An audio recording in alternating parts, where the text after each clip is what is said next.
দুই পেনাল্টি ৯ গোল। গড়ের হিসাবে ম্যাচ জুড়ে ৯০ মিনিটের মধ্যে প্রতি ১০ মিনিটে হয়েছে একটা করে গোল। ইউএফা চ্যাম্পিয়ন্স লিগের সেমিফাইনালের প্রথম লেগের ম্যাচে বায়ার্ন মিউনিখের বিপক্ষে ৫-৪ ব্যবধানে জয় পেয়েছে পিএসজি। পার্ক দিস প্রিন্সেসে জার্মান জায়ান্টদের হারিয়ে এবারের চ্যাম্পিয়ন্স লিগের সেমিফাইনালের দ্বিতীয় লেগের আগে নিজেদেরকে এগিয়ে রেখেছে পিএসজি।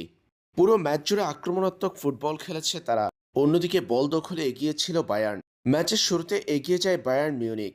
১৭তম মিনিটে হ্যারি কেনের সফল স্পট কিক থেকে এগিয়ে যায় তারা। এর ৭ মিনিট না পেরোতেই সমতায় ফিরেছে পিএসজি। কাভার্তেসকেলিয়ার ২৪তম মিনিটের গোলের পর এভিসের ৩৩তম মিনিটের গোলে এগিয়ে যায় পিএসজি। এরপর প্রথমার্ধের যোগ করা সময়ের ৫ম মিনিটে পিএসজি স্কোরলাইনকে করে ৩-২। ম্যাচের ৪১তম মিনিটে ওলিসের গোলে দ্বিতীয় দফায় সমতায় ফিরলেও প্রথমার্ধের শেষ অংশে যোগ করা সময়ের ৫ম মিনিটে ওসমান দেমবেলের গোলে আবারও পিছিয়ে পড়ে বায়ার্ন।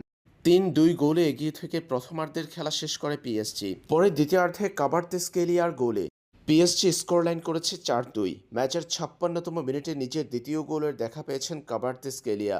এর ২ মিনিট না যেতেই ওসমান দেমবেলের গোল।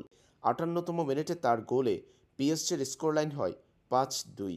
শেষ অংশে ৩ মিনিটের ব্যবধানে উপেমেকানো এবং লুইস দিয়াজের গোলে ব্যবধান কমালেও পিএসজির জয়কে রুখে দিতে পারেনি বায়ার্ন।